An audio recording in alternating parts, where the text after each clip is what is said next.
Cek, cek, cek. Adalah suaranya, suara buat Anda.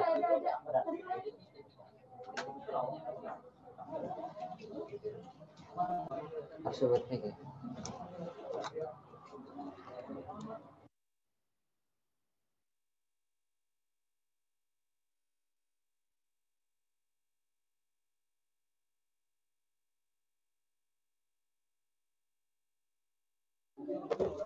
Udah lah. Nanti itu suaranya nanti.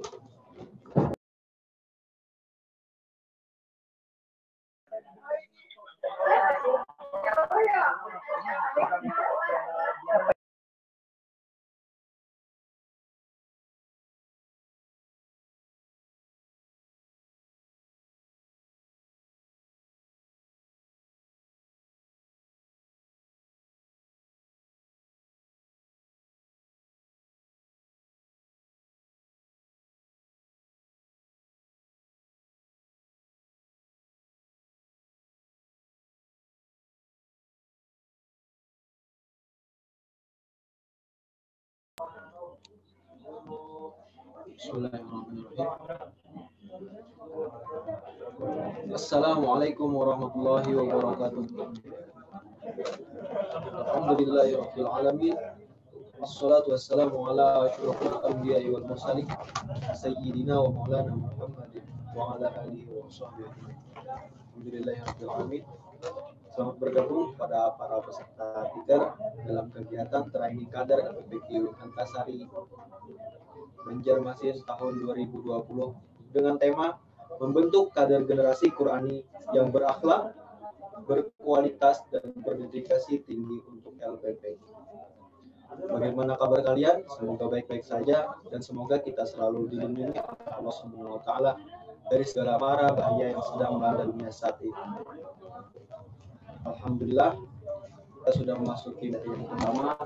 Materi pertama kita hari ini berjudul meraih syafaat dengan membangun kecintaan terhadap Al-Quran. Yang Allah akan disampaikan oleh Ustadz Syarif Fatur Rahmatullah. Dengan cerpen beliau bisa dicatat ataupun disimak. Nama beliau Syarif Fatur Rahmatullah NPD, tempat tinggal Tabalong 7 Juli 1988. Alamat perumahan Green Citra Parida, Samarinda, Kalimantan Timur. Nomor HP 0852 51 180 887.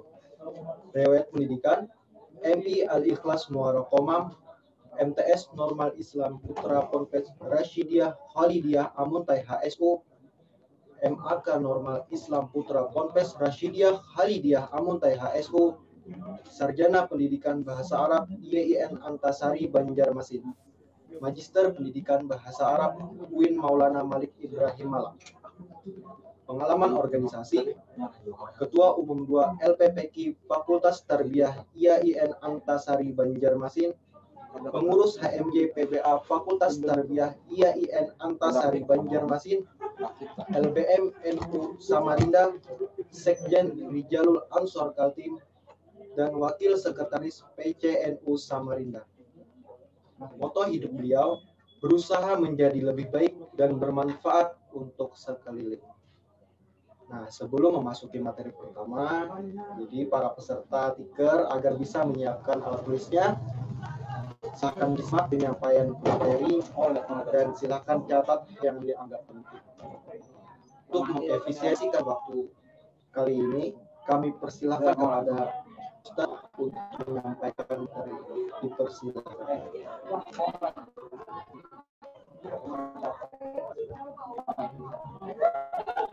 Baik, bismillahirrahmanirrahim.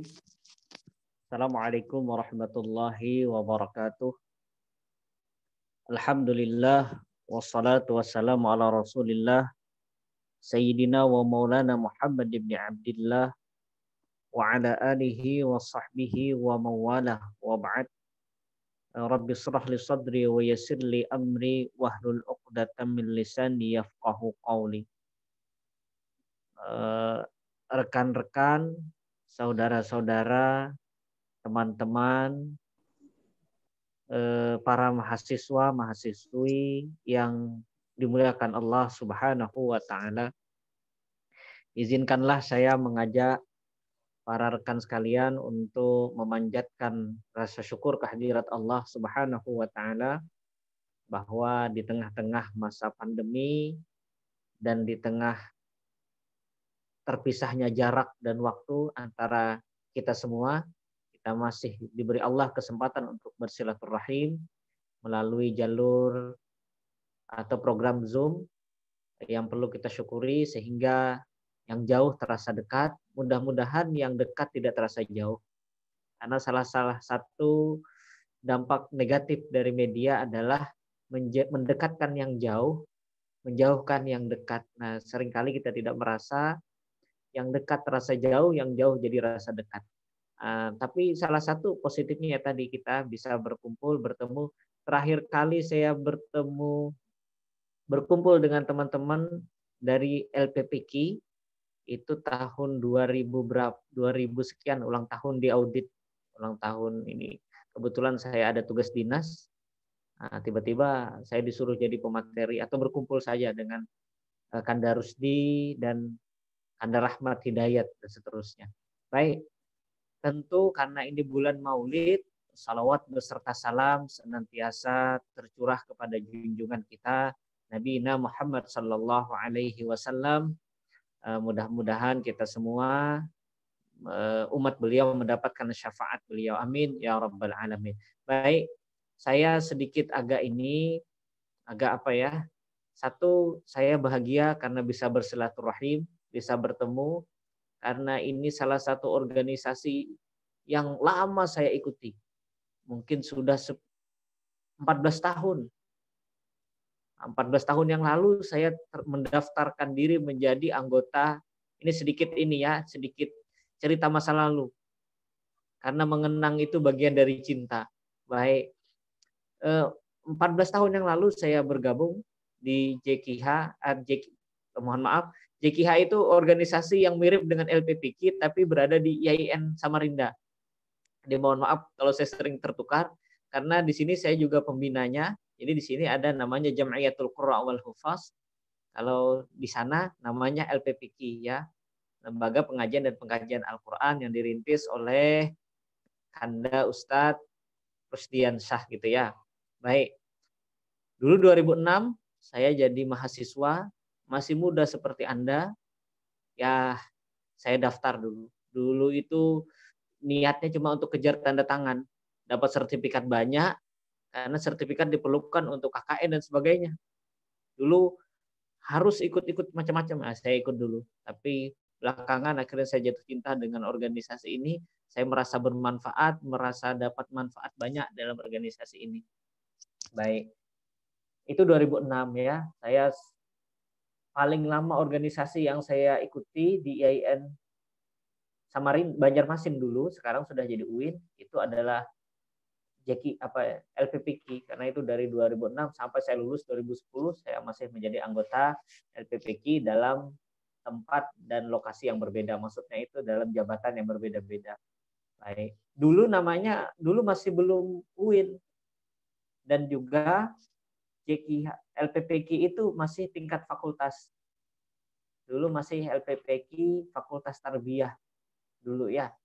Saya lupa ingat entah 2008 atau 2009 atau 2007, antara 3 tahun itu melalui perdebatan panjang akhirnya LPPQ naik menjadi organisasi institut.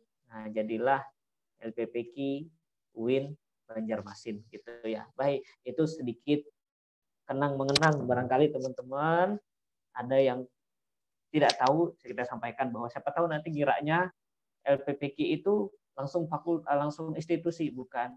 LPPQ dulu itu adalah organisasi yang dirintis oleh Kanda Rusdian beserta teman-teman pendiri. Itu dulunya berdiri di bawah Fakultas Tarbiyah. Ya, jadi di bawah tema-temanya Fakultas Tarbiyah. Nah, cuma karena kepentingan dan hajat tertentu, karena banyaknya yang dari Fakultas Syariah, Fakultas Dakwah dan yang lainnya ingin bergabung, sehingga dibuatlah umum dan alasan-alasan lainnya. Baik, tema kita hari ini unik dan saya rasa temanya menarik. tema ini saya diberikan oleh panitia, meminta saya mengangkat ini. Sebenarnya dari sisi kualitas, dari sisi kepantasan, banyak senior saya, misalnya Kandar Rahmat Hidayat. Baik, sebelum saya lanjut, saya ingin jelaskan satu hal yang penting dulu ya, karena saya tahu betul bagaimana politik kampus di UIN Antasari Banjarmasin. Jadi di sana setahu saya itu ada 3 organisasi eksternal yang besar, ya, yang masing-masing punya cara memanggil rekan-rekan ininya ya, rekan-rekan organisasinya. Ada yang memanggil rekan organisasinya dengan sahabat, sahabati, ada yang memanggil Kanda dan sebagainya. Jadi mohon maaf ketika Anda memanggil Anda Kanda, atau saya memanggil Anda sahabat, atau saya memanggil Anda rekan, itu tidak ada kaitannya dengan eksternalnya ya, karena memang kebiasaan kami dulu ketika memanggil Ustadz Rusdi itu dengan Kanda Rusdi. Begitu juga ketika memanggil Ustadz Rahmat Hidayat, itu saya juga memanggil dengan Kanda Rahmat. Ya, atau Abang Rahmat gitu ya. Jadi nggak ada kaitannya dengan organisasi eksternal internal. Jadi jangan dibilang, oh itu organisasi ini. Nggak ada ya gitu. Baik. Tema kita menarik, meraih syafaat dan membangun kecintaan terhadap Al-Quran. Baik, ada 2 kata kunci yang sangat bagus di situ, yaitu syafaat dan cinta. Kalau umur-umur seperti Anda ini adalah umur-umur yang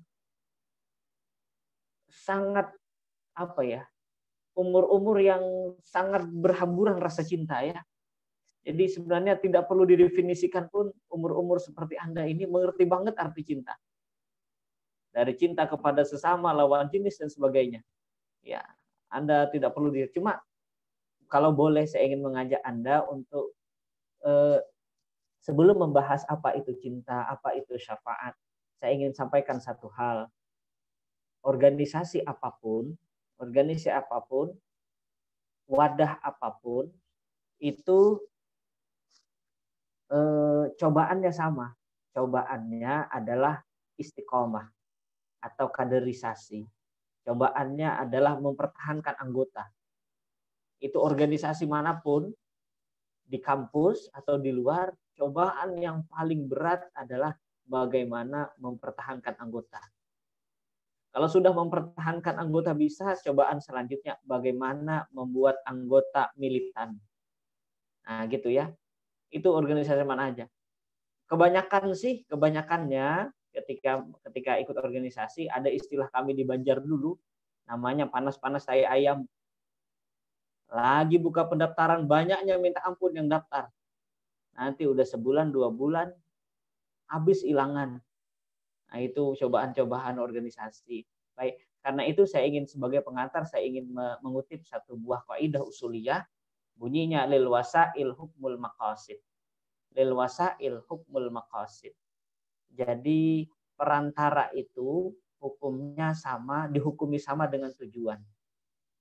Jadi perantara itu dihukumi sama dengan tujuan. Itu berasal dari kaidah usuliyah, bunyinya lil wasail hukmul maqasid. Gini, kenapa saya kutip ini? Saya yakin Anda semua bergabung di organisasi ini, LPPQ ini, untuk sama-sama mengagungkan Al-Quran. Untuk sama-sama mensyiarkan Al-Quran. Untuk sama-sama membesarkan Al-Quran. Kalau itu tujuan Anda bergabung, maka Anda perlu ketahui mengagungkan, membesarkan, memuliakan Al-Quran, paling rendah hukumnya adalah sunnah. Paling rendah hukumnya adalah sunnah. Sebaliknya kalau Anda remehkan, Anda celah Al-Quran, hukumnya haram. Maka bisa jadi mengagungkan Al-Quran, ada yang menghukumi, bisa jadi mengagungkan, bukan ada saja, bahkan wajib hukumnya mengagungi Al-Quran, membesarkan Al-Quran. Maka bergabung pada lembaga untuk tercapainya tujuan memuliakan Al-Quran itu hukumnya hampir mirip dengan tujuan itu. Maka kalau saya boleh katakan, kalau membaca Al-Quran dengan mujawad, menghafal Al-Quran itu hukumnya sunnah, maka bergabung di LPPQ untuk tercapainya tujuan itu hukumnya sunnah. Jadi berbahagialah Anda yang maqasid, yang niatnya lurus, maka bergabungnya Anda di LPPQ itu sebenarnya adalah ibadah yang terus mengalir, yang tanpa Anda sadari. Dengan catatan selama tujuan Anda bergabung dengan LPPQ itu lurus, niatnya lillahi ta'ala. Ya gitu ya, niatnya syiar, niatnya dakwah, maka bergabungnya Anda bukan sekedar rutinitas organisasi, tetapi di situ ada nilai ibadah. Berdasarkan kaidah usuliyah lil wasail hukmul maqasid. Ya. Ada lagi kaidah yang serupa, ma yatawassalu bihil wajib fa huwal wajib wa ma yatawassalu bihi sunnah fa huwa sunnah. Sesuatu yang dijadikan sarana untuk terlaksananya yang sunnah, maka hukum sesuatu itu adalah sunnah. Kalau dengan bergabungnya Anda dengan dengan LPPQ ini Anda menjadi bagus dengan Al-Qur'an, maka bergabung dengan LPPQ hukumnya sunnah untuk Anda. Nah, ini berdasarkan kaidah usuliyah. Jangan cari hadisnya. Adakah hadis tentang LPPQ? Ya enggak ada hadis tentang LPPQ ya. Nah, nanti buat hadis tentang LPPQ. Baik, kita lanjut pada slide selanjutnya. Baik, kita mohon Oke. Slide yang ketiga. Oke. Kita masuk pada satu pembahasan. Nah, cinta itu apa sih? Oke ya, cinta itu apa? Saya itu tertarik karena ini sifatnya bukan sekedar walaupun ini training kader ya, tapi ini bukan karena saya ngasih training kadernya adalah kader orang cerdas semua, orang pinter. Jadi saya rasa tidak afdal kalau saya tidak mengutip. Kalau mengutipnya satu arah juga tidak bagus. Jadi saya ngutip yang dua arah. Ini pendapat ahli psikolog orang barat mengatakan apa sih cinta itu? Wah, ya. Mohon maaf ini bukan pelajaran tentang cinta, tapi kita ingin belajar apa sih cinta itu menurut pakar. Cinta itu kalau bahasa Inggrisnya love ya, merupakan sebuah perasaan khusus yang mana berkaitan dengan kesenangan yang menyangkut sebuah objek. Jadi kalau Anda lihat pengertian itu, maka dalam cinta itu esensinya adalah kesenangan, kegemaran. Maka cinta adalah perasaan khusus kita terhadap suatu objek, dalam tanda ini kita sebut, anggap saja kita Al-Quran, maka adalah perasaan khusus kita terhadap Al-Quran yang berkaitan dengan kesenangan. Jadi kalau ada orang berkata, saya cinta Al-Quran, tapi tidak senang baca Quran. Cintanya bohong. Ya, itu menurut James Driver. Yang namanya cinta, kata Driver, itu berkaitan dengan kesenangan. Ya, berkaitan tentang perasaan khusus. Nah, jadi Anda bilang, oh saya cinta Quran, tapi nggak pernah baca Quran. Saya cinta Quran, tidak tertarik mempelajari Al-Quran. Nah, itu semua adalah kebohongan. Anda mendustai perasaan Anda. Anda berucap cinta, sebenarnya Anda nggak cinta. Asli Montagu menambahkan, kata Asli Montagu, yang namanya cinta itu adalah sebuah perasaan memperhatikan. Satu. Jadi dalam cinta ada perhatian. Yang kedua, menyukai. Anda perhatikan, kemudian muncul rasa menyukai. Kemudian menyayangi. Dan disertai rasa rindu. Kepada siapa? Kepada objek yang Anda cintai. Jadi ada perhatian, ada menyukai, ada menyayangi, ada rasa rindu. Dengan definisi ini pertanyaannya sederhana. Apakah cinta Anda terhadap Quran yang kita bahas pada tema ini telah terpenuhi syarat itu? Apakah Anda menyukai mengaji sebagaimana Anda menyukai dengan lawan jenis? Atau apakah Anda menyayangi sebagaimana Anda menyayangi hal-hal lain? Apakah di situ ada hasrat dan rasa rindu? Nah, kadang-kadang kita, mohon maaf kalau kita boleh jujur, jarang dalam hati kita itu kita sering tidak rindu terhadap Al-Quran. Nah ya, bukti tidak rindu, kita tidak baca Al-Quran. Anda kalau tahu cerita ya, cerita Kais dan Laila, ya, Laila Majnun, bagaimana sampai dikubur dia jaga saking cinta. Cinta ini rindu, ya. Tapi kalau berkata orang-orang cinta itu tidak mau terpisah, itu ciri orang cinta. Tidak mau jauh, itu orang cinta. Nah, ketika kita kaitkan dengan Al-Quran, maka kita pantas berbenah, pantas untuk menanya kepada diri kita sendiri, apakah perasaan kita seperti itu? Apakah ada pada diri kita rasa rindu terhadap Al-Quran yang seperti itu? Perasaan tidak ingin jauh dari Al-Quran? Atau jangan-jangan cuma di mulut, ngaji tidak, Quran nggak dibaca. Nah, jangan-jangan sampai seperti itu. Ini menurut Asli Montagu. Saya ingin mengutip perkataan dari Sayyiduna Ali karramallahu wajhah. Jadi Sayyiduna Ali digambarkan, huwa aliyun hina yanamu badalan minar Rasul sallallahu alaihi wasallam fi firasyi wa huwa ya'lamu anna al-qauma ijtama'u liqatli Rasul sallallahu alaihi wasallam wa annahu qad yamutu ala nafsil firasyi. Itu bisa dilanjutkan di slide selanjutnya. Oke. Baik. Cinta itu seperti apa? Sayyiduna Ali karramallahu wajhah. Sayyidina Ali ya. Karena cintanya Ali, Anda mau lihat bagaimana Ali mengekspresikan cinta. Sayyidina Ali begitu cinta dengan Rasulullah sallallahu alaihi wasallam, maka Ali rela menggantikan posisi Rasul. Anda kalau belajar sirah nabawiyah pasti ingat ketika Rasulullah SAW rumah beliau dikepung. Sebelum beliau berangkat hijrah ke Madinah. Rumah beliau dikepung. Kemudian Ali menyerahkan diri untuk menggantikan Rasul di tempat tidurnya. Padahal Ali tahu bahwa sewaktu-waktu dengan menggantikan peran Rasul dia bisa dibunuh. Bisa dimacam-macami. Bisa ditombak, bisa ditusuk dan sebagainya. Tapi Ali rela. Inilah cinta sahabat. Kalau kita perhatikan riwayat ini, maka kita dapat satu pencerahan bahwa namanya cinta adalah sebuah pengorbanan. Ya, cinta itu pengorbanan. Apa yang saya maksud cinta pengorbanan? Ketika Anda mencintai sesuatu, Anda siap mengorbankan yang lain. Ketika Anda berkata saya cinta dengan Al-Quran, Anda mesti siap mengorbankan sedikit waktu Anda untuk bercinta, berdekat dengan Al-Quran. Jadi cinta itu pengorbanan. Ketika Anda mengatakan, oh saya cinta dengan Quran. Bagi yang tidak lancar mengaji, mengorbankan waktu untuk mempelajari tajwid dan sebagainya untuk supaya bisa bercengkrama dengan Al-Quran dengan baik. Maka sahabat menggambarkan cinta itu adalah sebuah pengorbanan. Nah, kita lanjut pada slide selanjutnya. Abu Bakar radhiyallahu an ketika peristiwa itu dikepung kan, Sayyidina Ali Rasulullah SAW beserta Abu Bakar keluar dari Makkahul Mukarramah.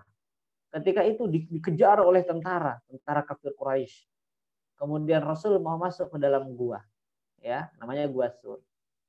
Ketika mau masuk, Abu Bakar berkata, ya, wallahi la tadkhulhu hatta adkhul qablak.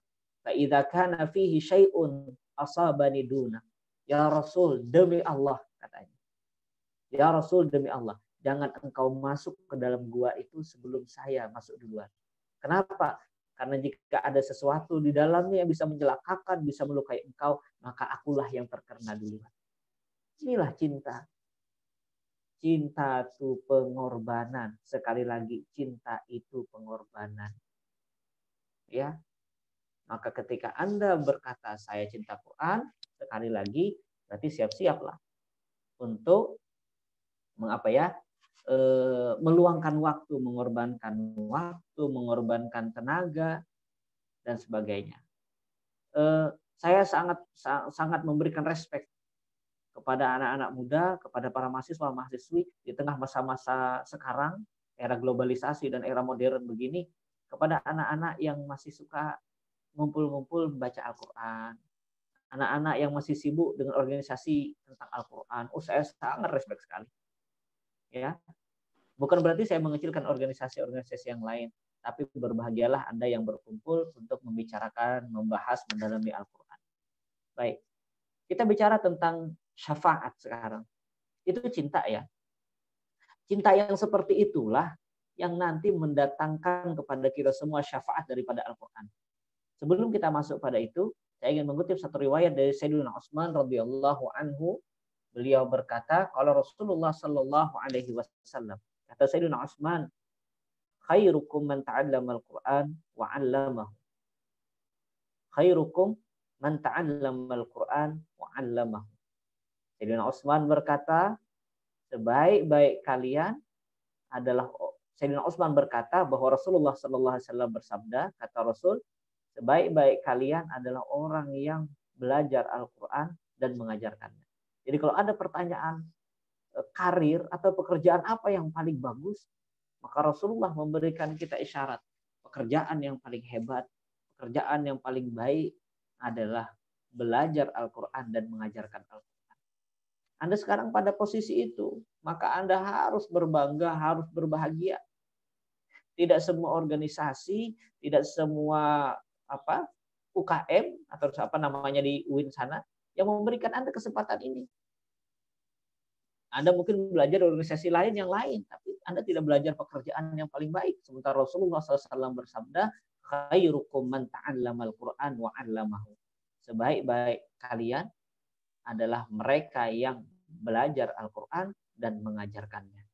Anda mesti bersyukur banyak-banyak. Maka saya berdoa mudah-mudahan Anda yang hadir pada kesempatan hari ini bisa istiqomah berada dalam LPPQ, ya Lembaga Pengajian dan Pengkajian Al-Quran UIN Antasari Banjarmasin. Baik, itu satu buah hadis dari baginda Sallallahu Alaihi Wasallam. Kemudian kita masuk lagi pada hadis yang kedua. Ini adalah hadis qudsi. Dalam sebuah hadis qudsi, Allah Subhanahu wa taala berfirman. Bisa dilanjutkan slide yang selanjutnya. Dalam sebuah hadis qudsi, Allah Subhanahu wa taala berfirman, yaqulu rabbu tabaraka wa taala. Kata Allah, man syaghalahul Qur'anu. Siapa orang, mau dia laki-laki atau perempuan, yang syaghalahul Qur'anu, yang oleh Al-Quran menyebutkannya, artinya Al-Quran menyebutkannya, an dzikri wa mas'alati, dari mengingat aku, dari berzikir maksudnya, dari berzikir dan wa mas'alati, memohon kepadaku. Artinya gini maksudnya, kata Allah, barang siapa yang karena ngurusi Quran, entah karena membacanya, karena menghafalnya, atau karena mempelajarinya, karena ngurusi Quran. Sehingga saking sibuknya dia ngurus Quran, tadi entah membacanya, menghafalnya, mengkajinya, sampai-sampai dia lupa berzikir. Nggak ada ikut zikiran kayak orang itu, yang subhanallah, lupa berzikir. Dan sampai-sampai dia lupa memohon kepada Allah. Kawan-kawannya siang malam memohon kepada Allah. Ada yang meminta, ya Allah berikan saya jodoh yang solehah. Yang laki-laki, yang perempuan berbicara, ya Allah berikan saya imam, berikan saya pasangan imam yang bisa membimbing saya. Ada yang berbicara lagi, ya Allah berikanlah saya IPK yang bagus. Macam-macam minta kawannya. Sementara Anda atau orang ini karena sibuknya dengan Al-Quran, entah dia mengaji, entah dia mengkaji, entah dia menghafal, dia tidak sempat memanjatkan doa seperti kawan-kawannya. Apa kata Allah? A'taituhu afdalu ma'u'tiyasailin. Maka aku akan berikan kepada mereka yang tidak sempat meminta, tidak sempat berzikir kepadaku tadi, apa yang paling tinggi daripada yang orang minta itu. Maka pasti maka aku pasti akan memberikan kepadanya apa yang diminta para orang-orang yang berdoa tadi. Misalnya begini, salah seorang di antara Anda saking sibuknya dengan Quran, tidak sempat tadi meminta, sementara tetangganya meminta kepada Allah siang malam, ya Allah berikanlah aku jodoh yang soleh. Itu Allah berikan kepada kita. Ya, Allah berikan kepada kita apa yang orang-orang di luar minta kepada kita. Yang paling baik dari permintaan orang di luar akan diberikan kepada kita. Kenapa? Karena kita sibuk dengan Al-Quran. Makanya kalau Anda lihat orang-orang pecinta Al-Quran, ashabul Quran, sahibul Quran, hamilul Quran, itu tidak ada yang hidupnya susah. Tidak ada yang hidupnya susah. Kalaupun ada yang susah, itu mesti karena permintaan dan harapan dan sendiri kepada Allah Subhanahu wa Ta'ala. Atau ini mohon maaf agak menggelitik ya. Tapi kalau Anda mau cek juga, Anda bisa pastikan ini. Kalau Anda lihat ahli-ahli Quran, sahibul Quran, hamilul Quran, hafizul Quran, Anda lihat pasangannya. Jika dia perempuan, maka punya imam, punya suami yang gagah, yang rajin, yang bagus. Jika dia laki-laki, coba lihat para istrinya dari para sahibul Quran. Itu mesti cantik-cantik. Pertanyaannya, apakah mereka ketika menghafal Quran, mempelajari Al-Quran, pernah berpinta atau terbayang kepada Allah minta yang cantik-cantik? Enggak. Karena sibuknya dengan Quran, Allah yang memberikan. Allah yang memberi pelayanan kepada orang-orang yang man syaghalahul Quran, menyibukkan diri dengan Quran. Sekarang Anda sedang pada arah ke situ. Melalui LPPQ, Anda sudah belajar bersibuk atau disibukkan dengan Al-Quran. Maka pesan saya istiqomah. Sesungguhnya sibuknya Anda di LPPQ itu insya Allah ganjarannya luar biasa. Karena dalam hadis qudsi Allah berkata seperti itu. Man syaghalahul Qur'an an dzikri wa mas'alati ataitu afdala ma utiyas sa'ilin. Jadi jangan takut. Oh, saya nggak sempat ini, nggak sempat ini. Nah, coba orang-orang yang ahli Al-Quran itu biasanya punya pasangan bagus. Lihat ahli Al-Quran, nggak ada yang miskin. Nah, gitu ya. Kemudian yang terakhir sebagai penutup, saya ingin sampaikan satu buah kata dari An Abi Umamah Al-Bahili radhiyallahu anhu qala kalau Rasulullah sallallahu alaihi wasallam, ini juga sering Anda baca, Iqra'ul Qur'ana fa innahu ya'ti yaumal qiyamati syafi'an li ashabihi. Tapi dalam riwayat di sini bunyinya fa innahu ya'ti syafi'an yaumal qiyamati li sahibihi. Redaksinya beda-beda ya. Yang mungkin yang Anda hafal Iqra'ul Qur'an fa innahu ya'ti yaumal qiyamati syafi'an li ashabihi, tapi semakna saja. Ya, ini hadis mutawatir fil makna. Bacalah Al-Qur'an sebab Al-Qur'an itu nanti akan datang pada hari kiamat sebagai pemberi syafaat. Kepada siapa? Kepada temannya. Siapa temannya Al-Quran? Orang yang rajin membacanya. Siapa temannya Al-Quran? Orang yang rajin mengamalkannya. Siapa temannya Al-Quran? Orang yang rajin mengkajinya. Siapa temannya Al-Quran? Orang yang sibuk berteman dengannya. Ya, berkhidmat dengan Quran. Orang-orang berada di LPPQ itu sahibihil Quran, sahibul Quran. Maka Anda harus sekali lagi berbangga karena itu sudah diucapkan dalam hadis Iqra'ul Qur'an fa innahu ya'ti yaumil qiyamati syafi'an li sahibihi. Nah, ya, saya rasa ini saja sebagai pengantar. Mudah-mudahan ada manfaatnya. Saya kembalikan kesempatan ini kepada moderator. Assalamualaikum warahmatullahi wabarakatuh.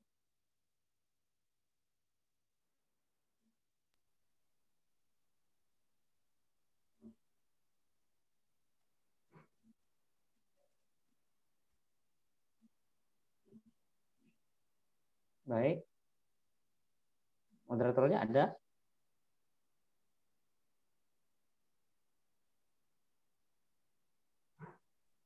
Tes. Oke. Wah. Paman Iqbal.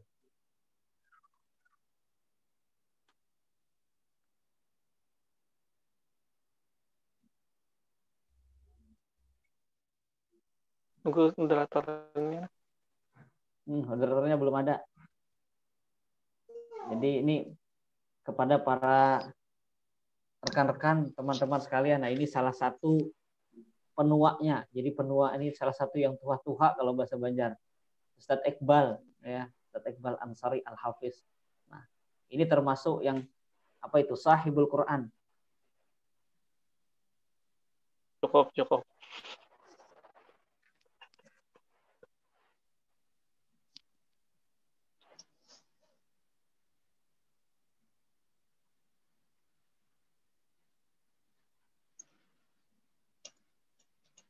Dijelaskan tadi definisi cinta itu rela untuk berkorban. Pertanyaan saya, apakah seseorang dapat disebut cinta Al-Quran karena sering kali membacanya? Akan tapi orang tersebut belum bisa mengamalkan isi Al-Quran. Itu disebut cinta. Ada suara ada. Cek.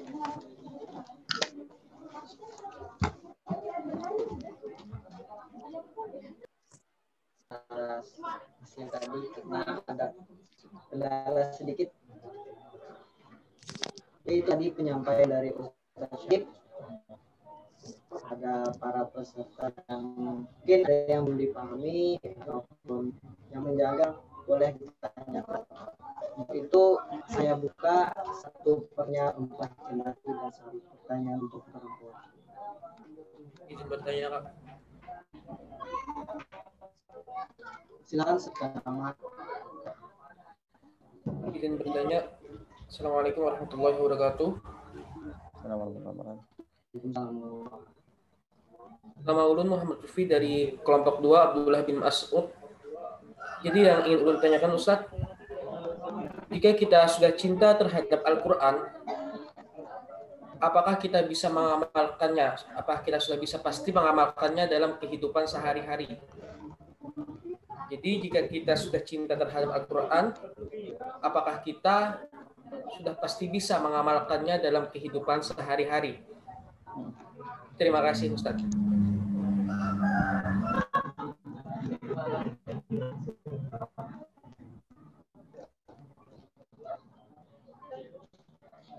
Pertanyaan kedua, silakan ada.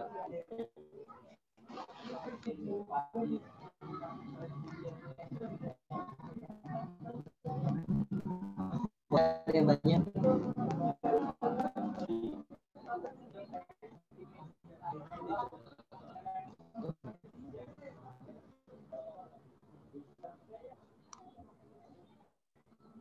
Pertanyaan dari akhirnya.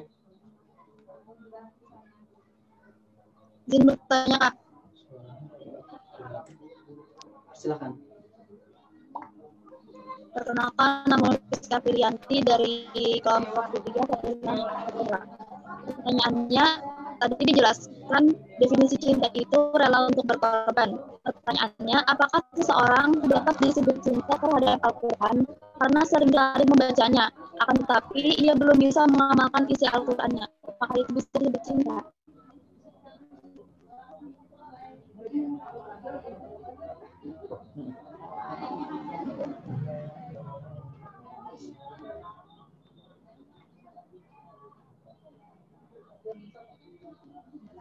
Ya, tadi dua pertanyaan dari Pak Peserta Ustaz. Yang pertama tadi dari Lutfi, yang mana pertanyaannya, jika kita cinta Al-Quran, apakah kita sudah pasti bisa mengamalkannya dalam kehidupan sehari-hari? Yang kedua, pertanyaan dari Aprilia, yaitu apakah seseorang bisa disebut cinta terhadap Al-Quran apabila dia sering baca tapi dia tidak dapat mengamalkannya? Silakan Pak Ustaz. Baik, teman-teman, rekan-rekan sekalian, para peserta yang dimuliakan Allah Subhanahu Wa Taala. Sebelum saya jawab terlebih dahulu, ini biar tidak disebut tidak hormat, biar tidak disebut kurang ajar. Barangkali saya lupa menyapa para senior yang hadir di channel ini, di saluran ini. Saya sampaikan Assalamualaikum warahmatullahi wabarakatuh untuk para senior yang ada di channel ini.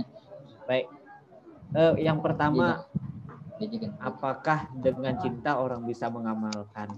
Baik, gini ya, cinta itu kan ungkapan hati ya, perasaan, kesenangan, kecenderungan terhadap sesuatu. Menurut psikolog itu bisa disebut cinta. Sebagaimana kita tadi baca, bagaimana riwayatnya. Baik. Bagaimana riwayatnya tadi Sayyiduna Utsman, kita lihat bagaimana Abu Bakar, kita lihat bagaimana Sayyiduna Ali menggambarkan cinta kepada Nabi Muhammad SAW. Baik. Yang kita tangkap adalah apa sih cinta yang mereka sampaikan itu. Jadi secara umum cinta itu adalah kecenderungan, kesenangan yang salah satu akibatnya bisa menyebabkan kerelaan berkorban. Buktinya itu loh ya. Buktinya adalah kerelaan berkorban. Kalau ucapan cinta itu gampang aja diucapin. Saya cinta kamu, saya cinta Quran, saya cinta Nabi, saya cinta macam-macam. Ungkapan cinta gampang sekali diungkapkan. Tapi bukti cinta itu yang dicari. Ya. Jadi beda antara ungkapan dengan konsekuensi dari ungkapan itu. Oke. Misalnya gini. Salah satu konsekuensi dari perkataan saya mencintai Quran adalah minimal membaca Al-Quran atau minimal mengkaji Al-Quran. Tentu sebagaimana kita ketahui, Quran tidak hanya diturunkan sebagai sarana untuk dibaca, tentu Quran juga untuk diamalkan. Quran itu tuntunan hidup. Quran itu adalah petunjuk untuk kita semua. Maka kalau mau bagus ya tentu kita mengamalkan apa yang ada dalam Quran. Tetapi paling tidak ketika kita berkata saya cinta Quran, ada bukti cintanya. Buktinya apa? Minimal sering membaca Al-Quran. Kalau tidak lancar, minimal ada usaha untuk membaca Al-Quran. Ada usaha untuk belajar Al-Quran. Saya rasa itu ya. Maka ketika ada pertanyaan, bisakah orang yang tadi yang kedua tadi mengamalkan ya? Ketika dia sudah cinta, dia bisakah mengamalkan? Ya tentu. Salah satu konsekuensinya nanti finalnya adalah ketika dia jatuh cinta dengan Al-Quran, dia berusaha membaca dan tentu finalnya dia akan berusaha untuk mengamalkan isi-isi Al-Quran. Tapi saya ingin sampaikan di sini, ini sangat penting sekali. Mengamalkan Al-Quran itu perlu ilmu. Ya, mengamalkan Al-Quran itu perlu ilmu. Apa maksudnya perlu ilmu? Karena ayat-ayat Quran itu ada ayat yang mengandung hukum, ada ayat yang tidak mengandung hukum. Ada ayat-ayat yang perlu penjelasan secara rinci, ada ayat yang tidak perlu penjelasan secara rinci. Nah, karena kita ini tidak ahlinya, bukan tidak pada kapasitas itu, maka kita mengamalkan Al-Quran mesti melalui kajian-kajian tafsir yang telah dijelaskan ulama. Jadi kalau ada yang berkata, mari kita kembali ke Al-Quran, maka maksudnya harus diperjelas. Mari kita amalkan apa yang ada dalam Al-Quran menurut syarah dan penjelasan para alim ulama. Supaya cara kita mengamal Al-Quran tidak lepas. Karena para alim ulama itu biasanya ada sanadnya. Bagaimana menafsiri satu ayat, itu sudah dijelaskan Rasulullah atau dicontohkan Rasulullah, nanti turun kepada sahabat, turun kepada tabi'in, dan seterusnya. Jadi salah satunya tadi kita mengamalkan Al-Quran. Bagaimana cara mengamalkan Al-Quran? Mengamalkan isi Al-Quran melalui pemahaman dan syarah yang telah disampaikan ulama. Nah, jadi kalau ada konteks-konteks kembali ke Al-Quran, maka yang maksud yang paling pas adalah mari kita kembali ke Al-Quran, mengamalkan isi Al-Quran sesuai dengan apa yang dijelaskan dan dipahami para alim ulama ahli Quran. Nah, gitu ya. Saya rasa itu moderator. Terima kasih telah melakukan peserta tadi.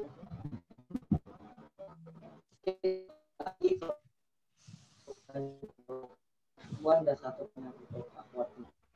Ada yang bertanya silakan untuk menyebutkan namanya.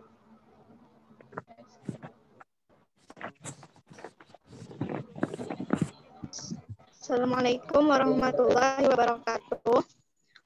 Nama ulun Laila.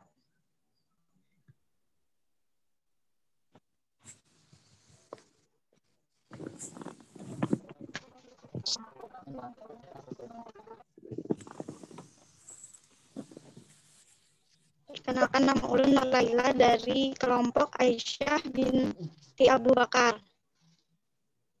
Jadi begini Ustadz, kita itu kan rajin membaca Al-Quran, cinta terhadap Al-Quran, ingin meraih syafaatnya juga. Tetapi terkadang kita itu malas, ada rasa malas gitu Ustadz.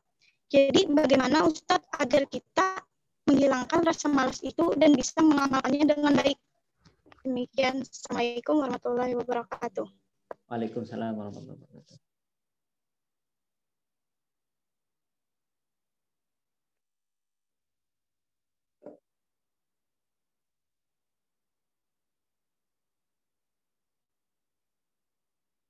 Satu pertanyaan untuk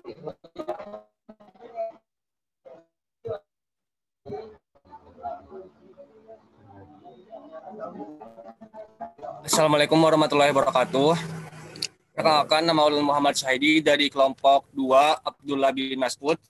Bertanya, bagaimana cara kita menimbulkan rasa cinta kepada Al-Quran jika kita berada di lingkungan yang kurang suportif, misalnya keluarga kita yang kurang agamis.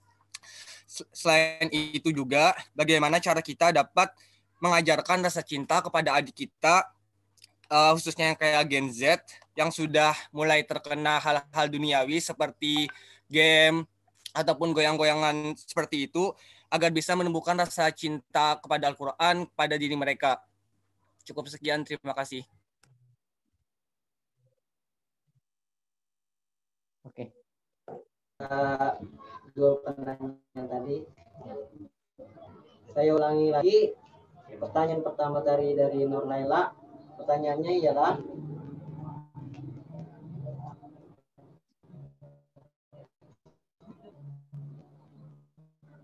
bagaimana cara menghilangkan rasa malas dan untuk mencintai Al-Quran. Yang kedua, pertanyaan dari Muhammad I, cara kita menimbulkan cinta pada Al-Quran di lingkungan seperti dan menimbulkan cinta pada generasi kita atau adik kita yang mana di situ terpengaruh oleh sekarang sini. Mungkin itu pertanyaan, silakan pada Ustaz untuk memaparkan. Baik. Terlebih dahulu sebelum saya jawab, mungkin saya mohon izin kepada moderator bahwa 2 pertanyaan ini merupakan 2 pertanyaan terakhir ya, karena saya jam 11 ada kegiatan yang lain. Saya mohon izin nanti untuk bisa mengakhiri di jam 11. Baik, yang pertama bagaimana, tentu ya tadi sebagai prolog tadi katanya tentu kita semua mencintai Quran, kita semua bercita-cita ya dapat syafaat Al-Quran. Tapi ketika kita mau baca kadang muncul rasa malas gitu ya. Baik, saya ingin sampaikan bahwa malas itu sunnatullah ya. Semua yang disebut rajin pasti dulu juga disebut malas. Kan orang yang rajin itu pasti pernah mengalami masa malasnya. Hal-hal seperti ini digambarkan di dalam riwayat, dalam hadis, al-imanu yazidu wa yanqus. Kadang naik, kadang turun. Nah, tentu malas itu datang ketika iman kita turun. Ketika iman kita di atas, tentu rajin yang menyertainya. Oleh karena itu, dalam konteks al-imanu yazidu wa yanqus, bagaimana yang kita bahas hari ini, maka tentu yang kita butuhkan adalah suasana. Tentu yang kita butuhkan adalah lingkungan. Tentu yang kita butuhkan adalah rekan-rekan di sekitar kita. Oleh karena itu, maka agama menyuruh kita memilih kawan. Makanya sederhana, ketika Imam Syafi'i menyuruh orang itu memilih pasangannya, salah satu kiatnya adalah melihat siapa kawannya.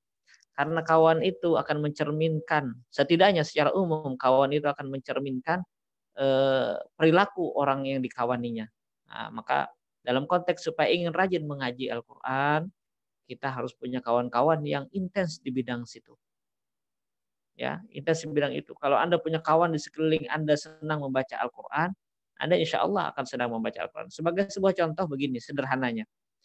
Orang yang berteman, perempuan yang berteman dengan kawannya semuanya pakai kerudung yang ketat. Mau tidak mau suatu saat mungkin dia akan terpengaruh menggunakan kerudung yang ketat. Sebaliknya, orang yang berkecimpung pada satu suasana yang di situ kerudungnya bagus dalam tanda kutip, artinya bagus di sini bukan soal warna, bukan soal style ya, tapi bagus dalam konteks dia sesuai dengan anjuran syariat. Maka mau tidak mau akan datang satu masa dia akan mengikuti hal tersebut. Maka saya sebutkan tadi, malas itu sudah sunnatullah. Tentu yang paling rajin pun ada waktunya malas. Sebut aja siapa teman Anda yang paling rajin, pasti pernah malas. Nah, maka di situ supaya semangat kita itu selalu terkondisi, maka perlulah lingkungan, perlulah kawan, perlulah tempat. Maka yang paling penting, jangan salah pilih tempat nongkrong, jangan salah pilih teman nongkrong, gitu ya. Dan jangan salah pilih bacaan ketika nongkrong. Kalau 3 ini salah satunya salah, hancur dah Anda. Temennya bagus, tempat nongkrongnya salah. Nanti lama-lama ikut juga salah. Atau tempat nongkrongnya betul, tapi temannya salah, nongkrongnya di masjid. Tapi teman nongkrongnya ngomongin orang aja. Nah, itu juga keliru. Atau teman nongkrongnya bagus, tempat nongkrongnya bagus, bacaan ketika nongkrongnya nggak bagus. Ya, jadi tolong perhatiin itu. Alhamdulillah Anda sudah pada satu organisasi yang mudah-mudahan insya Allah udah tempat nongkrongannya bagus. Saya nggak tahu sekarang kantor LPPK itu di mana. Dulu seingat saya di masjid. Apakah sekarang masih di masjid? Saya emang nggak tahu. Dulu di masjid lantai 2. Ya, saya nggak tahu yang sekarang di mana tempatnya. Mudah-mudahan masih di masjid. Ya. Baik. Nah sekarang pertanyaannya, Ustaz, kalau saya tidak menemukan tempat yang seperti itu gimana? Sebagaimana pertanyaan saudara Syaidi apa Sadi tadi. Saya nggak punya keluarga yang seperti itu. Saya tidak punya lingkungan yang seperti itu. Maka cobaan untuk saudara yang bertanya itu tentu lebih berat. Maka yang paling penting, salah satu langkah yang bisa saya sarankan adalah kalau di rumah tidak mendukung, carilah lingkungan. Bukan berarti kabur loh ya. Anda kan kuliah tuh, di kampus carilah teman-teman yang bagus. Teman yang tongkrongannya bagus, tempat nongkrongnya bagus, yang dibicarakan atau dibaca saat nongkrong juga bagus. Insya Allah itu bisa memperbaiki kita, mengurangi kita yang malas gitu ya. Selanjutnya, mudah-mudahan ketika kita sudah dapat yang bagus itu, bisa kita bawa ke rumah untuk apa? Untuk dicontohkan. Mohon maaf, apalagi ini mohon maaf ya, karena Anda anak-anak muda, ini saya mohon maaf, dakwah dengan orang tua itu beda dengan dakwah dengan orang lain. Ya, dakwah dengan orang tua itu tidak dibacakan hadis, tidak diceramahi. Jadi jangan ada yang berinisiatif mikir-mikir habis diceritain begini nanti datang ke rumah langsung, ya mama, kalau Allah Ta'ala, Rasul bersabda, ya jangan begitu. Mama kamu, ibu kamu, orang tuamu, bapakmu udah lama hidup dari kamu. Jadi salah satu cara kita mendakwahi orang tua, mendakwahi lingkungan kita adalah dengan memberi contoh. Nah, kalau untuk adik bisa Anda tegas. Misalnya Anda kerjasama dengan orang tua untuk membagi waktu. Kapan waktunya? Kalau disuruh berhenti main HP mungkin terlalu berat ya. Apalagi konteksnya sekarang dia kuliah online, dia sekolah online. Nah tentu ada kerjasama antara Anda dengan orang tua untuk mengatur waktu kapan dia pegang HP, kapan dia mengaji. Nah tentu dalam konteks mengajari, cara yang paling afdal mengajari itu adalah dengan mencontohkan. Dalam konteks mengajari, mendidik, cara yang paling utama adalah dengan mencontohkan. Baik. Sebagai penutup saya ingin sampaikan, apa yang saya sampaikan ini enak diomongin aja. Tapi susah diaplikasikan. Susah dalam konteks begini. Saya udah kadung punya kawan yang suka bercanda. Saya udah kadung punya kawan yang suka ngolok-mengolok. Nah, itu enak aja ngomong, kita ganti kawan. Nggak bisa. Nah, tentu ada cara-cara yang halus, yang insya Allah para ustadz, para teman-teman Anda, para senior-senior Anda di LPPQ bisa memberikan arahan itu. Intinya 3 ya yang paling penting. Pilih tempat nongkrong yang baik, pilih kawan nongkrong yang baik, pilih bacaan atau omongan dalam tongkrongan yang baik. Insya Allah itu semua akan mewarnai kita. Gitu ya. Saya dulu nakal, cuma gara-gara ngumpul dengan Ustadz Iqbal, ngumpul dengan kawan-kawan yang lainnya. Alhamdulillah. Karena sederhana. Ada satu buah ungkapan begini ya. Berteman itu cuma antara 2. Berteman itu cuma antara 2. Mewarnai dan diwarnai. Cuma itu saja. Jadi berteman itu cuma 2. Mewarnai atau diwarnai. Kalau Anda tidak kuat, Anda akan diwarnai. Kalau Anda kuat, Anda akan mewarnai. Tinggal pilihan itu. Kalau Anda merasa Anda tidak kuat, maka pilih kawan yang bagus supaya bisa mewarnai Anda dengan hal-hal yang bagus. Nah, syukur-syukur kalau Anda bisa mewarnai orang dengan hal-hal yang baik. Saya rasa itu saja. Mudah-mudahan bisa memberikan sedikit masukan untuk kita bersama. Insya Allah nanti penyempurnaannya itu akan diberikan oleh para asatis, para guru-guru kita, para senior-senior yang lebih berkompeten, juga nanti akan disempurnakan oleh panitia. Saya mohon maaf tidak bisa sampai jam 11.30 ya. Saya kembalikan kepada panitia.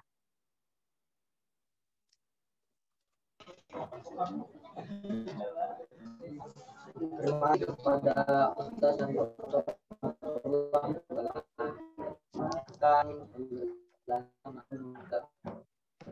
dari segala pertanyaan yang ada dari intisari yang dapat saya ambil dalam materi pada hari ini ialah selama tujuan kita bergabung LPPQ itu syiar dan kuah, insya Allah kita akan menilai sebagai ibadah.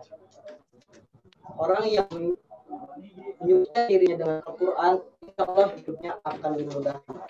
Dan agar kita bisa menjadi generasi yang lebih baik, maka ada hal yang harus kita perhatikan. pertama tempat bergaul kita yang baik, yang kedua teman baik, dan yang ketiga omongan yang dalam omongan itu yang baik. Mungkin yang saya sampaikan. Terima kasih kepada Ustaz yang telah memaparkan materi hari ini. Terima kasih kepada para peserta yang terhormat. Mohon segala kekurangannya kami akhiri dengan